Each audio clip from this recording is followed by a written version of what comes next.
Hey folks, welcome to another episode of the Peach Pundit Podcast. I'm Jason Pye, joined as always by Buzz Brockway and Scott Turner. Yo, guys. Hey, I shouldn't say joined as always because Scott and I both missed podcasts recently. Joined at various times. I was axe throwing last week. That's what I was doing. I had our company, our work Christmas party. We went to Kick Axe in the Ivy City neighborhood of Washington D.C. and I actually got like 3 or 4 bullseyes throwing axe throwing. Well, Nice. proverbially, what Buzz and I were doing the same thing. You know, we were kicking a little axe ourselves over here. Throwing them for sure. Yeah. Oh, you Darts, at least. Shut up. Speaking of axes, we have plenty of axes being thrown in the governor's race. The looming primary, the nascent primary, I should say, between Brian Kemp and David Perdue and the rest of the clowns in that race who don't really matter at all. There are dueling polls that came out. The Atlanta Journal-Constitution had the story. It was an internal poll released by Fabrizio Lee and Associates, which is the internal pollster for David Perdue, showing him at 47% and Kemp at 44%. That is inside the margin of error, which is the margin of error being 3%. According to Perdue's camp, the poll, when informed of Trump's endorsement, Perdue takes a 56-34 lead over Kemp in a head-to-head matchup and has a 46-32 edge in a full ballot. The rest of the candidates are in single digits. 11% of Republican voters are undecided. Interestingly enough, there was another internal poll from Brian Kemp's team showing that he is ahead 54-22. And when informed about Trump's endorsement, Kemp's lead is about 4 points, 43-39. I don't really take a lot of. I don't consider internal polls to be very credible, regardless of the campaign it's coming from. I think the rule from Nate Silver several years ago is that you have to subtract 6 points from any lead that you see. So that's, which would hurt both candidates based on their internal polls. I also know that I think the polling company that Perdue is using is very close to Trump, if I recall correctly. And I actually participated in that poll, Jason. Let me guess. You voted for Vernon Jones. Actually, no, I didn't. I was completely honest for the first time in a poll and said that I wouldn't be voting for David Perdue. But it was the degree at which it was a push poll was really comical. 3 separate times they said David Perdue is being endorsed by Donald Trump. Does this change your mind? Really? Did we mention that Donald Trump is endorsing David Perdue? Does that change your mind? Now that you have an opportunity to change your mind, now that you know that Donald Trump is endorsing David Perdue, does that change your mind? There was some of that push poll aspect in the Insider Advantage Fox News poll. It absolutely was, yes. And I'm sure the Insider Advantage folks will bristle at being told or being said about them that they issued a push poll, but they absolutely did. David, I guess why do you? I don't understand why you poll any of these polls. We have these 2 internal polls and the Insider Advantage poll. It's a known fact that Donald Trump has endorsed David Perdue. Why do you then ask the question without that information? I mean, because that's the only thing he has, right? That's the only thing David Perdue has is the endorsement of Donald Trump. He can't attack the governor on his record. His record is stellar. You know, we've said this a time and again, and we'll take this opportunity to say it again right now. Every objective measure you use as a metric to measure a governor's success, Brian Kemp checks that box. Good job. Yep. He's been doing a fantastic job. So the only thing you can do is talk about how Donald Trump has endorsed somebody else. That's so it. The thing that kind of surprises me more than anything else is that Purdue's apparently gave a comment to the AJC or whomever else about some of the things that Kemp had telegraphed that he was going to use, the same things that Ossoff used during the general election last year. And let's also keep in mind that Perdue missed a debate at a critical time, which made him look scared. He ran from it. Jason. He ran from no, that's fair. He ran from it. He declined to debate. He had his own scandals. The trading one being one in the middle of COVID, or at the beginning of COVID being one of the things he was hit on. He doesn't really have much of a track record as a senator, serving only 1 term, not really getting much accomplished. I don't know. how does he think he's good? He's not a good debater anyway. Oh no. He's the only thing he really seems to have going for him. Yes, he is wealthy, and his cousin was governor for 8 years, and that really seems to be about it. Well, other than I think they produce good ads. I think he comes across well in ads. Even the little announcement video, you mean like the one where he said he was completely exonerated, Buzz? I'm talking about think back to excuse me. Think back to the first time he ran. He ran that ad, a very clever ad with a bunch of babies there crying and making the point you can't keep sending the same people to Washington over and over again and expecting different results. That was a very effective ad. So I think, he's probably got a good ad. If we're trying to find nice things to say about him, he's probably got a good ad team. I remember complaining about, he voted for, I don't remember what, it became routine in Congress for Congress to bust the budget caps that were set under the Budget Control Act of 2011. And Perdue, I want to say it was the budget they passed in March of 2018, or maybe it was February of 2018, that Perdue voted for. He voted to bust the spending caps by $296 billion over 2 years. These are discretionary spending. This is not mandatory spending. This is just discretionary spending, about 33% of all federal spending. And so he voted for the higher spending levels and then voted against the appropriations bill as though the appropriations bill was the one that mattered. If you don't understand budgeting in Congress, the budget sets the spending levels. Mm-hmm. The appropriations bills just authorizes the spending. Like what you're going to spend it on. Exactly. Yeah. And he voted against the appropriations bills. It's just like, and he had the audacity to complain about spending, and he complained about process, which, yes, the process was terrible, but you had the audacity to complain about spending. It's like, bro, you voted for the bill that set the spending levels. If polling was accurate in Georgia at this point in time, we would have United States Senator Doug Collins, and he would have made a runoff at the very least. He didn't even make a runoff, and when the early internal polling came out, the reason why he jumped in that race, he had people telling him that he could win. He could beat Kelly Loeffler and Warnock. Maybe some of the same people. Maybe it is some of the same people, but at the end of the day, there's somebody telling David Perdue he can win, and they got to show him some numbers. And these are the numbers they're showing him. And it's way too early to put any type of emphasis or lay any type of importance on any polls at this point, whether it's insider advantage or some push poll done by the campaigns. Yeah. We have campaigns to run. We're going to run them, and the flaws in each candidate will be drawn out, and we'll see at the end whether or not Governor Kemp will end up surviving this. And I think he will. One thing I wanted to pick up on that Jason pointed out, this could be a very fertile line of attack against Perdue. Donald Trump came in. I recall one of the things I really liked about David Perdue when he ran the first time was he talked over and over again about how dangerous federal deficits were and how he wanted to go to Washington to do something about it. And did nothing. And not only did he do nothing, unfortunately, Donald Trump just blew the lid off of federal spending and off of the deficit. Worse than many of his predecessors, and I get it. The pandemic started, but even before the pandemic, we blew the crap out of spending in the federal deficit, and David Perdue went along with that, and that's going to be a stain not just on David Perdue. That's going to be a stain on every Republican who participated in all that, which is to say, all of them who served in Congress during the Trump years.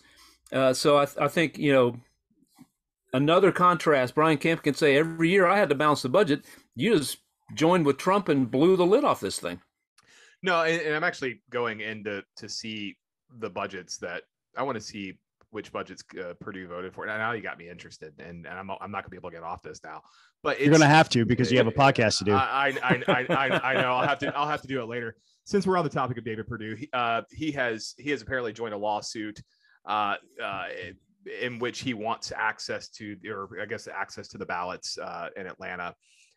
This is continuing to come up. Every other lawsuit has been dismissed by judges. Wasn't this particular lawsuit, a previous version of this was tossed out, wasn't it, due to lack of standing? Am I thinking about the same one? The Brian Amaro case. That was the one down in Henry County. Yeah. So perhaps I don't know. Lawyers will have to answer this question. The judge will figure it out.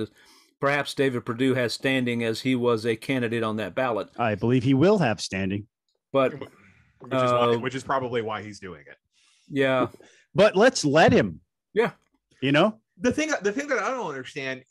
I understand it, but your election was a year ago. Why didn't you join? Why did you wait so long? Why'd you wait so long? Oh, I know. It's because you're a candidate for governor now. Okay. Well, okay. Let me just take a devil's advocate here. Okay. You are the devil. So. Well, then it's easy to advocate for myself. Go for an advocate. If he makes the argument, I waited because there were already lawsuits there and I didn't need to throw the energy in. But now that there was a ruling that there was a lack of standing, I have standing. I'm potentially harmed by potential fraud. So I want to take a look at him. I think he can make that argument. And I think it's a fair argument for him to make. Right. Yeah. But nobody should stand in his way. Weak. Nobody should stand in his, it may be weak, but nobody should stand in his way. That was a weak argument. Yeah. Let him go and look. Let him have the ability to go and with the election supervisors and the GBI and everybody there, let him open the boxes himself and look at these ballots. Let him do it. Show it on national television. And let's just end this freaking debate once and for all about these ballots, and everybody can see for themselves. Let's just do it. Well, Scott, I agree with you on a certain level. I mean, it won't end the argument because Arizona, Arizona Republicans caused there to be an audit in Arizona. Wisconsin conservatives, that report came out last week, where Wisconsin, same thing happened. Conservatives led an audit and could not find substantial fraud in the system there. So but nevertheless, we have those two things. The Republicans got exactly what they wanted in those two states.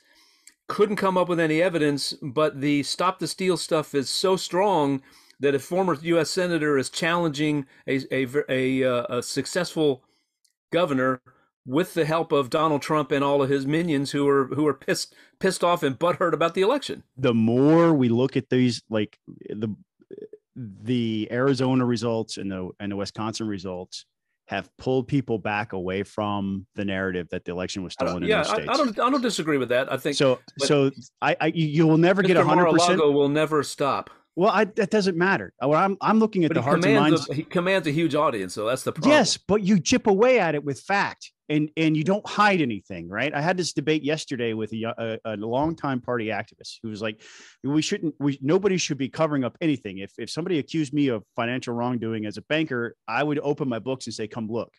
You know what? Let them do it. Because in Arizona, they did it and they didn't find anything. They did it in Wisconsin, they didn't find anything.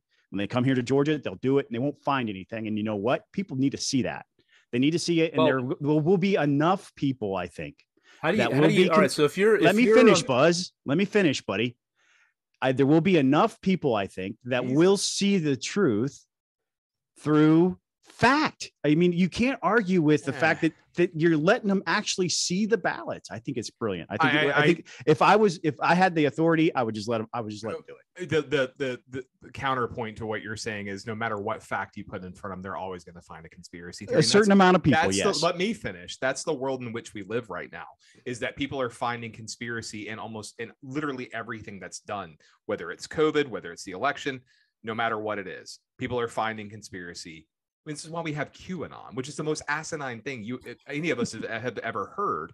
But that's where the state of the conservative movement right now. They're gonna find conspiracy wherever they want to find it. I think there are more reasonable people than QAnon people out there. I think those are the exceptions, not the rule. Buzz. One last point on this: if it would be a huge blow to Perdue's campaign, because the whole reason he's running is he says Brian Kemp caused him to lose the election.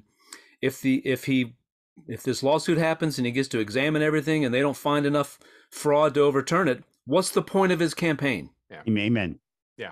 That's a point. Exactly. That's fair. Speaking of elections, the Heritage Foundation has released a new study that shows that Georgia ranks first in election integrity.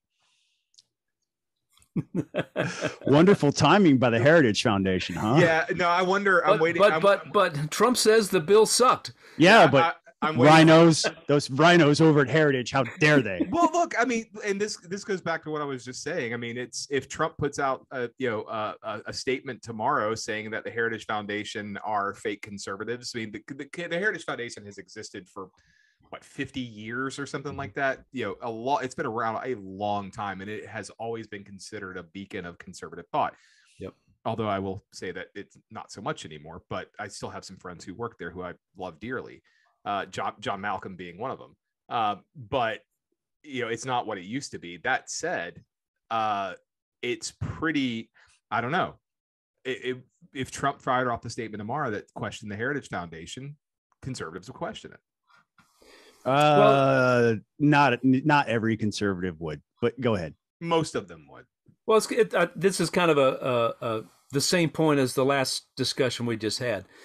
The hardcore MAGA types, the Trump first Republicans, who are probably like Debbie Dooley staying strong with Vernon Jones, those folks will start attacking the Heritage Foundation. But yeah, it's a blow. It's a yet another blow to the narrative that Georgia Republicans, the Donald Trump narrative, that Brian Kemp and Georgia Republicans are weak and refuse to do what it takes to win.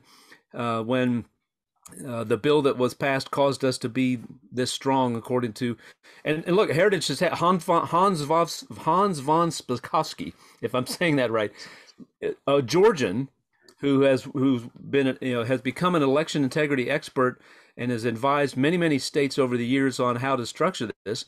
I'm sure he was heavily involved in that ranking system and writing that report. So. No, the only other thing I'll add to all this stuff is the one thing conservatives, and with all due respect to many of the people who work on this issue, no matter where they work, when we talk about things like the For the People Act, which I oppose, they talk about they talk about federalism and how the Constitution grants states wide breadth over their elections. That's true, except for federal elections. And that's something I would point out that a lot of these experts on election law often miss, is that there is that clause in the Constitution that says when it comes to federal elections, Congress has authority. Yep. So, and I don't see many experts in this area acknowledge that. So, no, that's true. But that said, it is a well-timed report given everything that's going on in Georgia. I know one of the first guys to retweet it was Brian Kemp. Yeah, it was. Yeah, he did. I am shocked that Brian Kemp retweeted that. Yeah. So before we jump into some of our other stuff, I have no idea what you guys were telling me about when I saw this show up on the suggested agenda. Guys, I only got one item on the agenda today,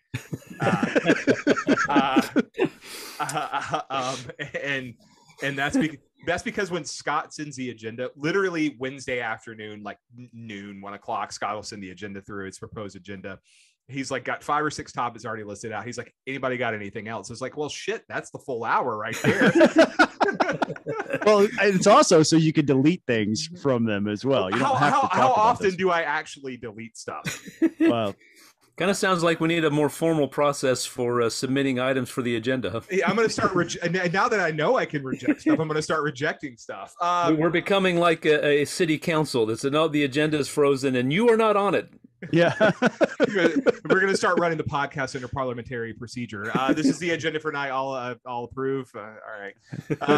So can I get a motion to approve a second? It's just Objection. There's 3 of us. You guys mentioned there was a mention in the proposed agenda tonight about rumors about our good friend, Georgia Republican Party Party Chairman David Shafer. Mr. Shafer has been a frequent, semi-frequent topic of conversation on the show, particularly as it relates to Trump's comments back earlier this year or back during the summer, where he stood on stage and listened to Trump basically give a quasi endorsement of Stacey Abrams.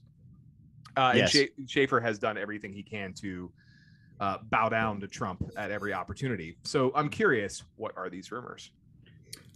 Well, it's been pretty wild, actually. And I think after last week, we started getting a lot of calls from activists, and I'll let Buzz sort of run through the initial contacts. It also shows a little bit about where our audience is because there are people listening and they care and they hear what we're saying. And I think a lot of this has been created by the Perdue campaign. A lot of angst has been created within the party.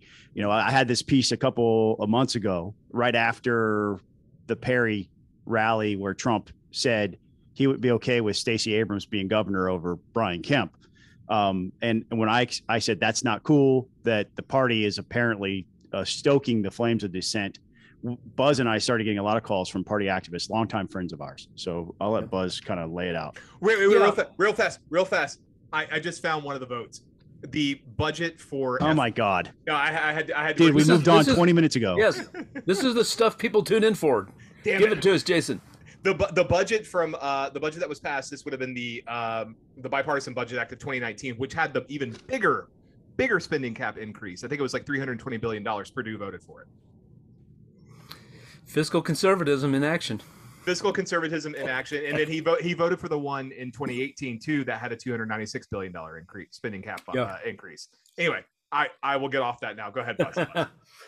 Well, I mean, I think Scott and I have talked. We've talked offline. We want to be very careful how we word things, because there's a lot of turmoil within the Republican Party. There's a lot of turmoil within the leadership of the Republican Party, the executive committee of the Republican Party. There are folks who are not happy, who are on the state committee, who are just run-of-the-mill activists, and others in leadership in this party. And we hear a lot of that. We want to be respectful of people's privacy. And really, I mean, I think from where Scott and I come at this, we are dyed-in-the-wool Republicans. We are solid conservatives. We want to win. We want to see our party win. Most importantly, we want to see our party advance a conservative agenda that can put together a winning coalition that can win. And we know there are still a lot of people in the party who care about that and think along the same lines that we do. But there's just growing angst within the people that have called me, and I think, Scott, you can elaborate on this too, but with the leadership of David Shafer. And there are open questions about how involved David Shafer is in the recruitment of David Perdue to run for governor, in attempting a refusal. And this mentions some of the things. This hits on some of the things that you mentioned, Jason. As he was standing there as Donald Trump at a rally for Trump endorsed candidates in contested Republican primaries, begging David Perdue to run, inviting Stacey Abrams, practically endorsing Stacey Abrams in that race, saying she'd be better than Brian Kemp. This goes back even to the silence from David Shafer and, frankly, the executive committee of the Republican Party, as Lin Wood and others and Donald Trump lit the party ablaze in the Senate runoffs. Where was the party? Where was David Shafer? Where were the party issuing statements saying no, Republicans should go vote? Lin Wood was saying don't vote. The Kraken lady was saying don't vote. Other Trump minions were running around saying don't vote. Donald Trump was holding rallies where he spent like 5 minutes endorsing Perdue and Loeffler, and then an hour and a half bashing, talking about how the election was rigged and suppressing the vote. So David Shafer has not stood up in any of that. The executive committee of this party has not stood up against any of that. And now it's starting to sink into a lot of people that, you know what, we're up a creek without a paddle, and that this thing is not going to end well. And what are we going to do about it? Now we have this massive primary, and there's a lot of angst going on. And I've been told that there are Republican Party county leaders who are sending out emails to their official county party Republican Party list, calling the governor a lying SOB, based upon claims made by David Shafer that we have proven were false. By the way, elaborate on that, Scott, because that's a key point. Yeah. So David Shafer has let his executive committee know, which is made up of your district chairman and key party activists throughout the state. He's let them know through memos that the governor and through phone calls and apparently they meet virtually and they send each other messages. And in those messages, he has said that he has laid out the case of fraud to the governor and the governor refused to do anything. And then we wrote about this on Peach Pundit, how the GBI actually responded to David Shafer and said, you need to give up the witness so that we can go ahead and investigate. And we will the moment you do. And they still haven't. Yeah. But Shafer sees that as an opportunity to go and bash on Kemp to party activists. So he's been sowing these seeds of division for months now, for weeks and months with our party activists, to the point where you have county activists or county level party chairmen going to their own county saying that Brian Kemp's a liar because they believe everything that David Shafer says. Yeah. David Shafer is not being fair is what we're hearing. You know, there are people within the party who are concerned that David Shafer is not being fair. He's not being neutral. He has engaged wholly on behalf of David Perdue. And it's what we're being told. You know, David Shafer has an opportunity to prove us wrong right now. Sure. He can issue a statement and say, we're going to remain neutral or we're going to support the incumbent or whatever, but just tell everybody where you stand so we know. So a little bit of history here.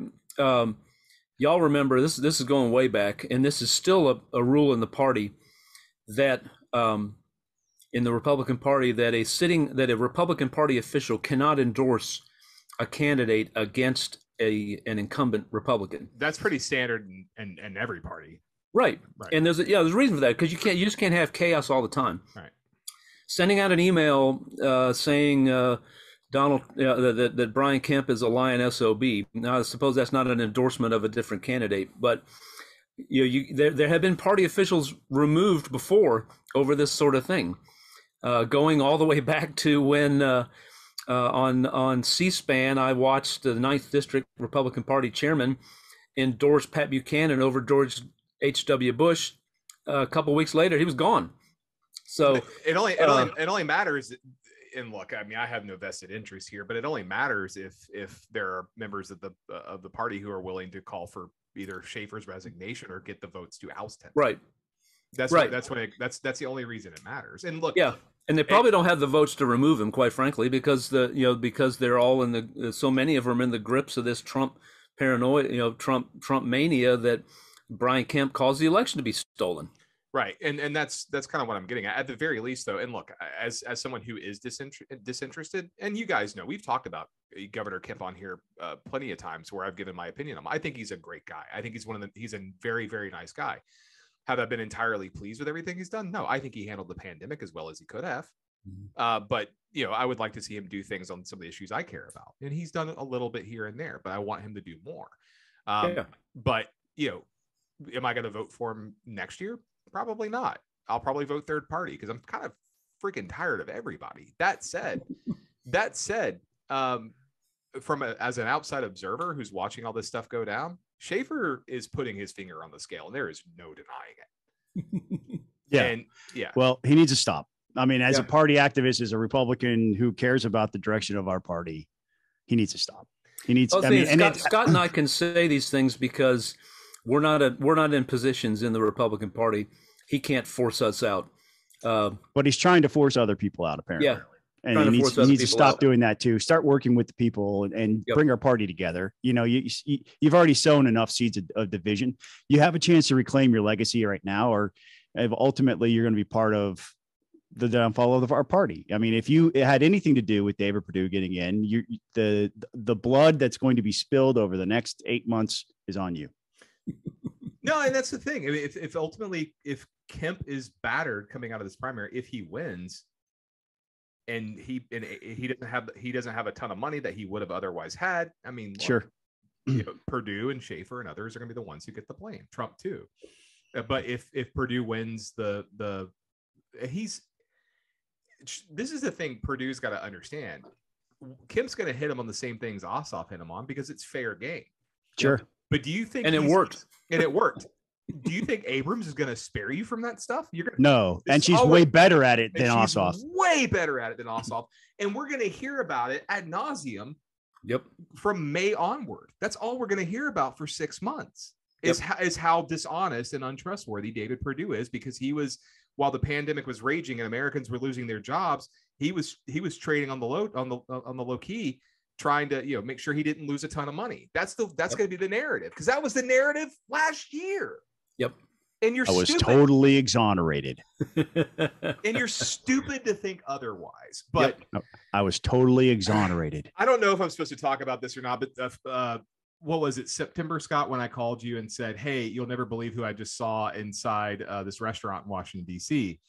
I was having lunch with a friend of mine who's a chief of staff for a House Republican. And I see two people I know walk in, who I'm not going to name. One works for an organization, one is a staffer inside the House of Representatives. And I hadn't seen either one of them in quite a long time.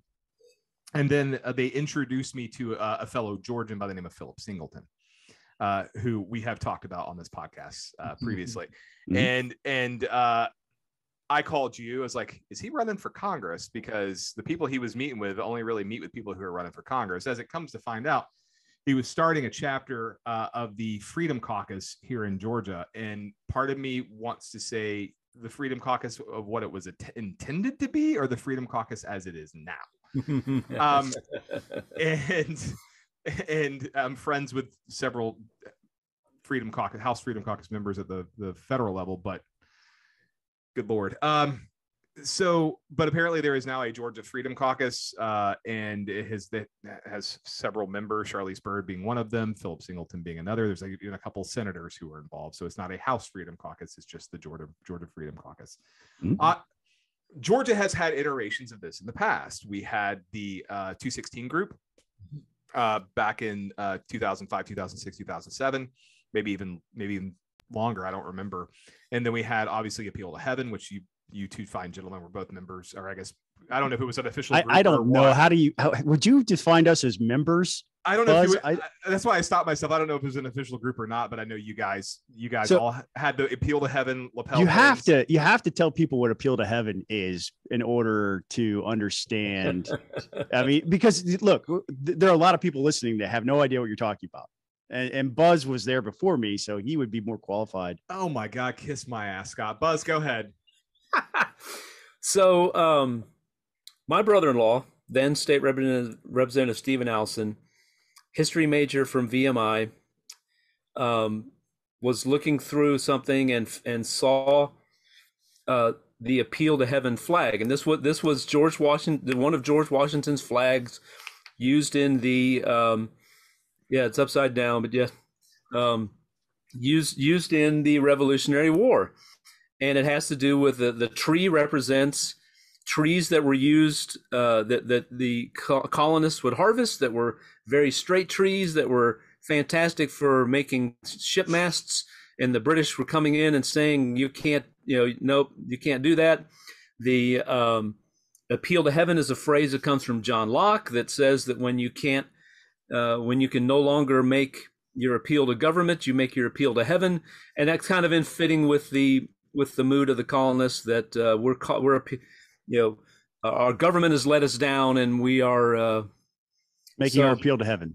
Yeah. So Stephen, had some of these pins made up and gave them to some friends and some of us who were conservatives, more, of that ilk. And it was never an official caucus. It got people in various levels of trouble, and probably because how some of us acted and so on and so forth. And at one point in time, there was a senator who said no bill from any of that Pine Tree Caucus shall ever pass the Senate, and that we had to calm him down and whatnot. The Pine Tree Caucus. Yeah. We were called all kinds of things. The Christmas tree caucus. I think David Shafer called us the Pine Cone Caucus. Yeah. But we're gonna have this Georgia Freedom Caucus, and yes. I gotta be honest with you guys, I don't know how I feel about it. Well, I was there. They invited me to come, and part of the reason why I think is 6 years ago, Buzz and I actually were on a conference call with Jim Jordan, where we tried. Well, I tried. Buzz probably was one of the people trying to talk us out of it. You could talk for yourself, Buzz, but I believe the words I said to Jim Jordan on the phone at the time was I would like to have a franchise of the Freedom Caucus here in Georgia. And Philip took that and ran with it. And I think he is definitely the impetus behind it, but he is not leading it. Actually, Senator Greg Dolezal is going to be the chairman of the caucus out of Forsyth County. He's in a very safe Republican district. If, as we've spoken about on the podcast in the past, Philip has been drawn out of his district. Essentially, he's been drawn in with a Democrat. Although there is some interesting things that will happen, I think, there later if he wants to continue to move forward and challenge anything. But they did have a very nice kickoff event yesterday. They had Jen DeMint came and was a keynote speaker at a fundraising lunch for them yesterday. And I think the vision behind it is to give conservatives an opportunity to share ideas and resources across state lines. To talk about issues that are important from a conservative standpoint so that they can have the opportunity to multiply their lone single voices. I remember talking to a founding member of the House Freedom Caucus, which was founded, I think, officially back in like 2015. It was like there were 9 founding members, Raul Labrador, Jim Jordan, Mark Meadows, a few others here and there. And I remember talking to one of the founding members who was still in Congress at the time, who was telling me, he's like, the Freedom Caucus was founded to be about process. It was never founded to be like a policy. It was never meant to necessarily move conservative principles, although all the members were conservative, some were even libertarian leaning. But it was a process thing. If you go back and read in July of 2015, Mark Meadows introduced a resolution to vacate the chair, which means get rid of the Speaker of the House, then John Boehner. Within about, they were butting up against the August recess. They managed to delay the resolution or consideration of the resolution. Boehner resigned shortly after they got back from the August recess. But if you read that resolution, it is a list of process arguments. They didn't say it like this, but it was governing by crisis, bringing appropriations bills to the floor, or a CR or an omnibus to the floor, and forcing members to vote for it right before the government was going to shut down, or removing members from committees who voted against the wishes of leadership. There were four conservative Republicans who were removed from their committee assignments because they voted against a number of Republican priorities. Those members, only one of them is still there. That's Congressman David Schweiker, who's now on Ways and Means, which is a pretty good committee to be on. So and then the other ones were Justin Amash, Walter Jones, and Tim Huelskamp, all three of whom have left. Jones passing away. He passed away while he was still in office. Not to say that they didn't try to get rid of him. Same with Amash too. And they did get rid of Huelskamp. But the Freedom Caucus, the House Freedom Caucus and Congress has shifted away from being about process, because it's hard to fight for process issues when you're in the minority. You can't hold your leadership accountable. There are 212 Republicans, I think, in the House Republican Conference. You're close to a minority or majority, but you don't quite have it yet. You can, but those members can deny someone who wants to be speaker votes, which is why Kevin McCarthy didn't become speaker when Boehner resigned. I say all that to say this: because of the shift in the Freedom Caucus, they have turned from process arguments to not even really conservative policy arguments. There is some of that. They do take some official positions that I agree with. But that said, it seems to be more about owning the libs than anything else at this point in time. And I think that is not what they're trying to do here. I don't know that I agree, Scott. And you know these guys better than I do. And I'm not, the reason I say I don't agree is because of the group who is behind them. Well, Andy Roth is the head of it. He's left his position at Club for Growth to head this state level interstate compact, if you will, of these organizations. Andy's a great guy. Right. And so, to say about Andy. Right. So Andy's leading it. From the the Freedom Caucus side from that organization. And they've started 3, they've got a 527. They're going to do a C3 and a C4. They're raising money for each. They're doing it to recruit candidates, and they seem to be saying the right things, right? Greg Dolezal is an extraordinarily serious legislator, first and foremost. He's not he's a smart guy, and he's not a goofball, right?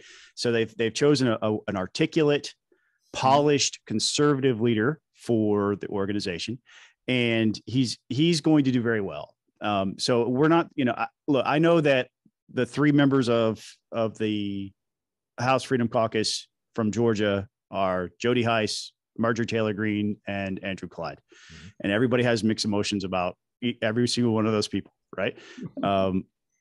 But at the end of the day, having a state network of conservatives, and this is something that happens every time conservatives try to get together. People start calling them kooky, or they just question their motives. I think there's value in it. I think there's value in being able to share resources.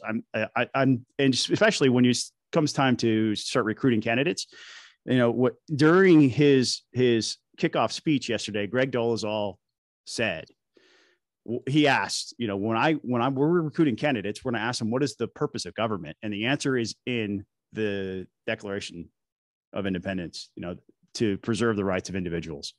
And if that's not in their answer, they're not going to be supported by this caucus. And they're looking at raising $2 million to go spend on races for state legislative races. So I think if they're able to meet that goal, they're going to be a force to be reckoned with.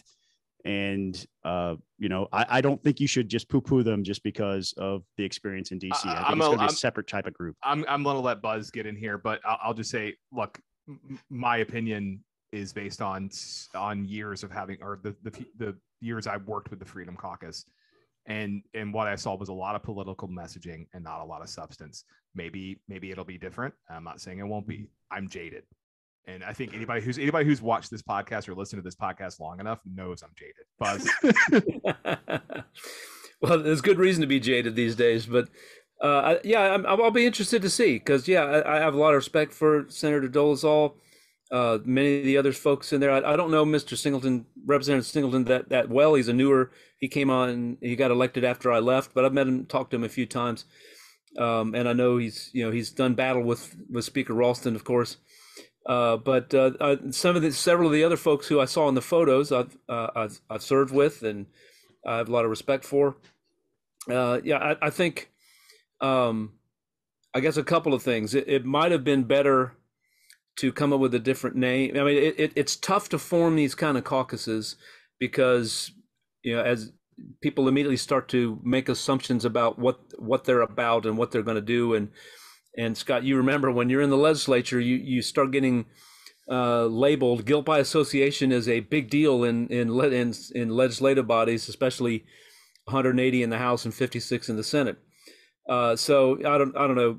Maybe a different name would have been better, because it immediately evokes the House Freedom Caucus and and various people's opinions about about that organization. But look, where I agree with you, Scott, is there is strength in numbers, and there is one complaint that conservatives have, is that there's not enough conservative. There are a lot of Republicans and not enough conservatives, and if conservatives are going to grow their numbers, then they need to get organized, and they need to raise money, and they need to go get involved in recruitment of candidates and these sorts of things. Now, it creates conflict because the House leadership is going to have different opinions on different races from time to time, and there's going to be some conflict there. But I think this is part of the larger battle for the future of the Republican Party, and we'll see how this all plays out. It's going to be interesting to watch. They'd probably be wise to and I think some groups make a mistake, is they try to fight every battle. Pick your battles. Have a couple things where you can score a win that builds consensus and builds strength, as opposed to attempting to fight every battle under the sun. And the last thing I'll just add is that there are more members of the Georgia Freedom Caucus than were in that photo and then it showed up. They have in their bylaws, they have a feature that allows people to be members anonymously. So they are, and they're not allowed to out each other specifically in their bylaws, which is also a rule for the Federal Freedom Caucus. It's modeled exactly that way for that purpose, so that they are larger than what it appears in that photo. Yeah, the Federal Freedom Caucus, it's in their they don't release their member list. It's confidential. You basically have to figure it out. So it is, and I know it is larger because I've had people call me and say, "Hey, I'm going to do this too." Is there a secret handshake? That would be kind of cool. I'd be interested in. I know the Federal Freedom Caucus is also invite only. Right. So yeah, so that's another thing. But moving on, more state legislative stuff. State Representative Tommy Benton, the Confederacy, is finally retiring. This guy, big blow to the lost cause here.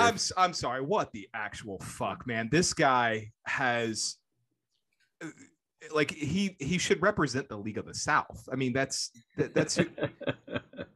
and he is finally leaving, and I could not be happier. Tommy Benton, Northeast Georgia state representative, probably infamously on a couple of different occasions, sent literature to the caucus and made public comments in support of the Confederacy to this day. Yeah. Buzz, were you still in the legislature when he mailed out to every member the article that was entitled "The Absurdity of Slavery as the Cause of the Civil War"? I got one. Read the secession documents. I mean, Jesus Christ, how can you possibly say that? I knew I was winding Jason up. I knew I was. You know what? You know what? I hope someone sends this to him. I want him to hear these words. The only good Confederate flag is one that's burning. Oh, okay. Let's just. Gosh. God. All right, listen. So he sends this article, and I was one of the people that brought it to my leadership and said, "What the actual F?" You using his as I recall, Scott, using his franking privileges that chairmen have. So yes. Taxpayers paid for that to be mailed to all of us. I took a picture of it. I sent it to our caucus chairman, and I was like, "What is this? What is this?" And I was not the only one to complain. And somebody else leaked photos of it to the media. It got out, and Tommy Benton was removed as chairman from, was it at the time the health? Aging or retirement, right? Right. So but then he became a chairman again. Right. And so he got in trouble again because I may have the details exactly wrong, but he was talking about how the Ku Klux Klan would go if there was a husband, for example, that was roughing up his wife. The Klan would show up and straighten that dude out. And he was kind of casting this as, hey, they did some good things. His exact words was, okay, let me just back up, because he gets removed as chairman for sending this article out to everybody. So Speaker Ralston strips him of his chairmanship, doesn't make him move his office out of the Capitol, though. He's the only regular rank and file member that had an office inside the Capitol. And then a year later gives him a new chairmanship of a different committee, Human Relations and Aging, the Veterans Affairs. Right. So Veterans Affairs. And within months, he's quoted in the paper as saying that these are his words. The Ku Klux Klan was just a little bit of a neighborhood watch type of organization. Oh my God. I suppose that's one way to describe them, but Jason, others might have a different, that's sort of a semantic game there that others may object to. Predictably, Jason Pye calls me up my last year and says, I would like for the statue of Alexander Hamilton Stevens to be removed from the grounds of the U.S. Capitol.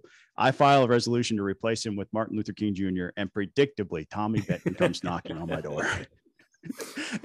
And I just listened to him and I was like, I know how you feel about this topic and you and I are not going to agree. That's the only thing I said to him. It's the only thing. I'm just not going to argue with you. The ironic thing was where I was at when I made that call, because I was entering Richmond, Virginia at the time. I remember that. I was literally on approach into the capital of the Confederacy when I made that call.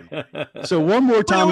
It was true. I had lunch in the Capitol in the Senate dining room like 2 weeks ago, 3 weeks. No, it was last month. It was before Thanksgiving. And thank God I was meeting with a Senate chief of staff, and we went underground and we didn't have to go through the Capitol and see statuary halls. That particular statue, I think, is inside the old House chamber. And I was thankful I did not have to see it. But yeah, go ahead, Scott. One last Tommy Benton story, and that is that he was on the commission to have a statue of Martin Luther King Jr. placed on the state capitol grounds. And he refused to have his name put on the plaque as part of that commission. What a God. So fare thee well, Tommy Benton.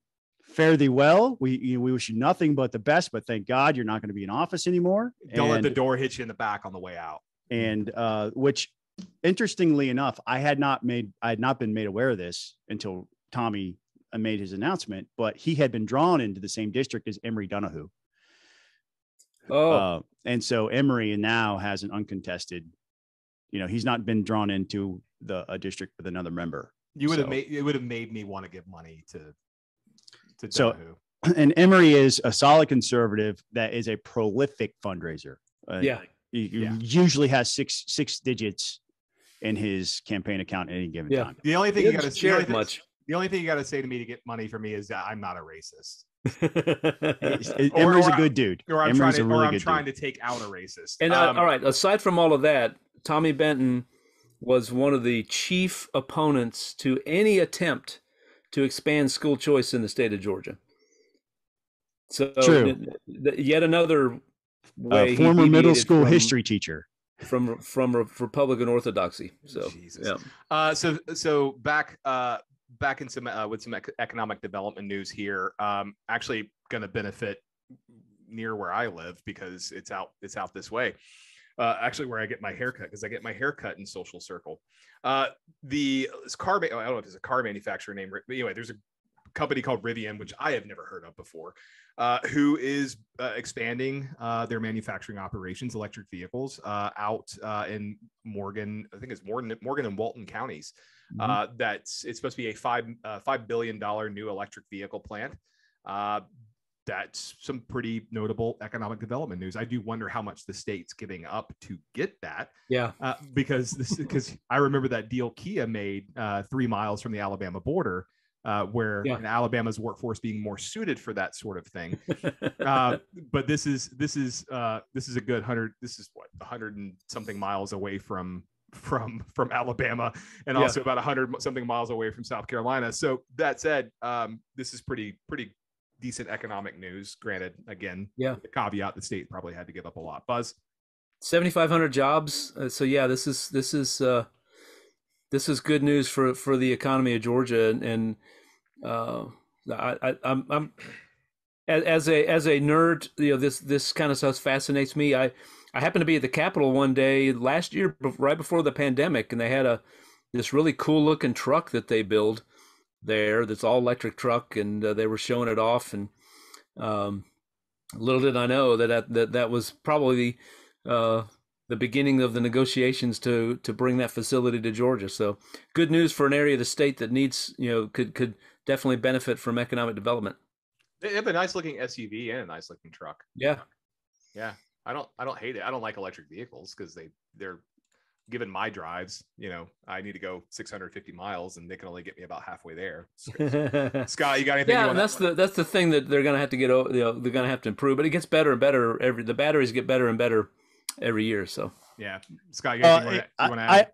I've been to Social Circle, Georgia. I'm sure this will change the landscape and give people out there opportunities that they don't have today. Generally speaking, I'm opposed to government giving away the farm to bring in these businesses this way. I'd love to see some sort of level playing field for anybody that is in any type of manufacturing to get the same incentives that this company did. But it's got to be another feather in the cap for the economic development team under Brian Kemp. He continues to recruit very heavily to bring companies here, and established companies relocate here, and new companies like this who are up and coming. It's 7,500 jobs is nothing to sneeze at, and it's going to mean a lot to the people in that area. Shout out to my good friend Angelo, who cuts my hair at Southern Gentleman Barbershop. That is out there in Social Circle, right inside the city limits. So hopefully Angelo will see more business. In his tiny little shop. 7,500 more heads to cut. That's right. And Angelo, nobody does heads of hair to cut. Nobody does a haircut better than Angelo. So hopefully, and I need to send this to him because I'm sure he doesn't know about it. And finally, last topic. Found a poll today when I do a couple peruses through thehill.com every day, which is there's 3 or 4 publications I read on a regular basis: The Hill, Roll Call, Reason, Politico, but usually Politico's newsletters, because that's really where the value is. And I get those every morning. If you're not subscribing to Playbook, you should be. Yep. They used to give me birthday shout outs. I don't know how in the world they got me on their list, but they've never given me a birthday shout out. Yeah. Never. When Mike Allen was there, somehow I got on his list, and now he's over at Axios, but Mike Allen gave me 4 or 5 years of birthday shout outs. I've never gotten a birthday shout out from Playbook, and my feelings are hurt. No, so this poll came out. It was I guess it was conducted by Morton Consult, but it looks like it was paid for by Consumer Brands Association. Found that 7 in 10 voters or respondents have experienced shortages at the grocery store. It basically sets up the narrative that supply chain issues are going to be one of the top issues in the midterm election. In Georgia, the reason it's coming up on the podcast, Georgia was one of the states that was polled. I haven't had a chance to do a deep dive of the poll, but it is. I'll try to link it in the on peachpundit.com when I do the wrap up for the podcast. But it is, needless to say, it's pretty interesting. We're hearing more and more about supply chain issues. I was actually at the grocery store the other day, and I noticed I was on the cat food aisle because I was getting cats for the pets at home. Getting food for the cats at home. Jesus. You eat cats over there, Jason? What kind of recipes are you using over there, Jason? I might have had too much caffeine and nicotine today. The Biden economy has gone really bad where people have to eat cats. I mean, not the local Chinese restaurant, but sorry. That was Jason Pye who said that, not us.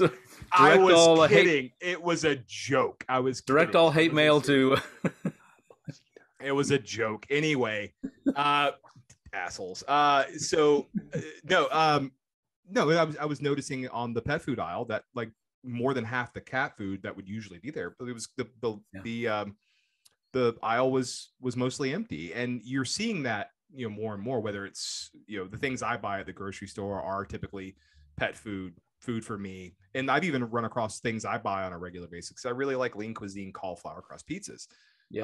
I've seen those in short supply sometimes. I've seen soda. Cream cheese.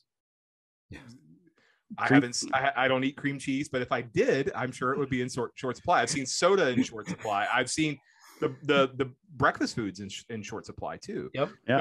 And this is becoming an issue because obviously inflation is that's separate from this, but inflation's pricing a lot of people out. We're seeing critical supplies not being able to come in. And the expectation is right now that inflation is going to stick around going into next year. That's also a concern on voters' minds. Yep. All this stuff mixed together. I mean, it's at what point is someone going to step up and realize, hey, we got to do something about this?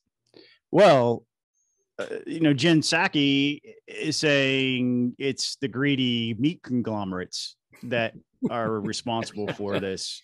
That they have it. They just, they're trying to make record corporate profits. That's what they're really in this for. Never mind the help wanted signs at almost literally everywhere. Everywhere. Yeah. And also you have like T-Mobile saying they're going to give every single employee a minimum wage of $20 an hour. You have other companies saying they're a minimum wage of $17 an hour, just so they could try to, and that's going to trickle down to their their consumers. It has to, right? And the cream cheese thing is interesting, I think, Jason, because Kraft is actually doing a promotion there where they're going to pay people $20 to not make cheesecake as a promotional item. Buy a different type of dessert for your Christmas celebration.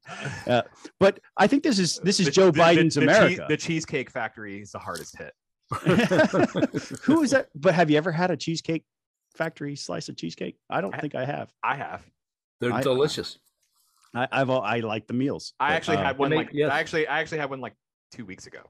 So at any rate, this is Joe Biden's America, right? You go into Walmart and the shelves are empty, and I get frustrated myself because I'll go in there and I'll look at my wife. I was like, this is what it's like with Joe Biden as president of the United States, and that's what people are going to start thinking. You see the gas price stickers. I did that, and it was Joe Biden. Those are on almost every gas pump in Cherokee County. By the way, whenever I was actually driving last week driving to and from DC, because I usually stop and get gas at Love's. And almost every Love's I stopped at, it was they were on well, you could see in most cases they were there because people are peeling them off now too. Yeah, I mean, if they get peeled off, they get slapped back on. People are vandalizing gas pumps across the country. The inflation issues, so separate from supply chain issues, which, and to be honest with you, the supply chain issues was an opportunity for me to talk about inflation. Mm-hmm. I think the supply chain issues are a huge deal, and obviously there's a worker shortage. Obviously we have other things going on in the economy. The inflation issues,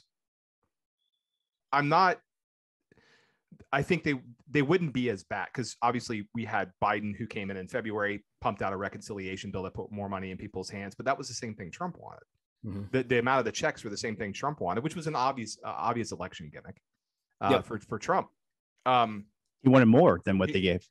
Yeah, no, he did, and it's the inflation stuff would have existed regardless who was president. Mm-hmm. Now, thankfully, the Fed, apparently the open market committee of the Fed is apparently talking about tapering faster than expected. They're anticipating 3 rate hikes next year, mm-hmm. which will mitigate some of this. But this is the highest inflation we've seen since 1982. Yeah. And I was 1 year old in 1982. Mm-hmm. And, those raises people are getting, I saw that. I think it was Hobby Lobby's paying now $18.50 an hour. That's their mm-hmm. new starting wage. But that $18.50 an hour doesn't go as far as it did a year or two ago. Nope. So, and that's the thing. Gas is $4 a gallon, and milk is a lot more than it used to be. All the other stuff. So there are two things. There are two things to keep in mind here, as it relates to inflation, and then obviously further exacerbated by supply chain issues. The first one is that the cost of borrowing is going to rise mm-hmm. for every single person who's looking to buy. So that is a huge problem. And then the cost of borrowing federal debt is going to rise, mm-hmm. which means the cost of the debt, which means the size of the deficit is going to necessarily skyrocket. Yep. And that's something that everybody pointed to. Everybody pointed to last year when the CBO put out their long-term projections, or they do a 10-year projection and they do a long-term projection. I meant the 10-year projection. Well, borrowing costs are really low. And the CBO said, well, that's because interest rates are expected to stay relatively low. And here we are facing at least probably 3 rate hikes next year. And you can't say that anymore. So at some point in time, you got to start saying, how are we going to taper off the spending too? And not only that, there's also other economic effects of this as well, which is crowding out private investment, things like that people got to take in consideration, which also impacts interest rates. There's a lot to take in consideration. You can remember what happened in Greece happened overnight. What happened in France, their sovereign debt crisis happened overnight. Mm-hmm. We are going to wake up one day really soon and see if we don't get these issues under control. Because remember, the long-term projection is it's just going to get worse, and that's at the status quo. That's even before you take in a lot of the COVID-19 related spending, things like that. Mm-hmm. There's going to be one day where we wake up and we are Greece. Mm-hmm. Yeah, well, and on that note, Merry Christmas, everybody. Our debt has exceeded exceeding our GDP. I mean, all sorts of troubling signs, and we keep, and Biden is still pushing. Joe Manchin stands in the way of another $1.7 trillion in all sorts of crazy spending that has all sorts of disincentives to work built into it that exacerbates the safety net cliffs that exist already in these programs and will drive more people out of the workforce.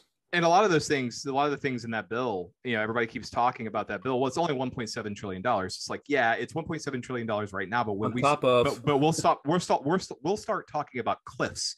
Yeah. Those cliffs, when those programs are set to expire, like the enhanced ACA subsidies, when those things, the child tax credit, they're already talking about that because that's set to expire at the end of the year. So they want to extend that out. When it's going to expire again, they'll want to extend it out again. The ACA subsidies, which are very generous, they're going to want to extend that out. Yep. I guess they're punting it to. Sounds like they're pivoting. They're punting that to January. The Build Back Better. And decided to take up another bill that won't pass, the John Lewis Voting Rights Act. Yeah, nobody really knows. I mean, because as of this afternoon, nobody really knows what the schedule is on the Senate side for the rest of the week or even into next week, whether they're going to come in or not. I highly doubt they'll stay in. The House, if you listen to Pelosi today, it seemed she was resigned that they weren't going to get it done this year. And but she said, we're gonna. I'm still confident that the bill will pass, but next year. Right. So, but the question is if they're going to stay in the rest of the week because they usually go out on Thursdays. If they don't go out on Thursday, are they going to come in next week? Are they going to be around next week? And if they do, are they going to come back January 3rd or come back when the House does on January 10th? That's the big question. But look, as Scott was saying, everything is terrible. And on the topic of shout outs, I mentioned my good friend Angelo over at Southern Gentleman Barbershop. I also want to mention my good friend Austin Archer over at Kingdom Tattoo, who did 3 tattoos on me a couple weekends ago. One on my arm, one on the back of my arm, and then also another one on my leg. So if you're looking for a tattoo, Kingdom Tattoo in Decatur is really a place to go. I can't speak highly enough about Austin and the work he does. I doubt you're looking at getting a tattoo, but if you Buzz and I are tattooless, I can guarantee maybe the Peach Pundit Podcast might be looking for sponsors. So yeah. So it was really interesting because someone asked me how many tattoos I was up now, and I'm now at a point where I've lost count. So, so on that note, we hope you have a great day. We might be back great rest of your week. We might be back next week. We might not. We're going to try to fit one more podcast in before we close out 2021 and hopefully start looking ahead to bigger and brighter things in 2022. But we hope you have a great rest of your week. We'll see you soon. Peace out. Peace out.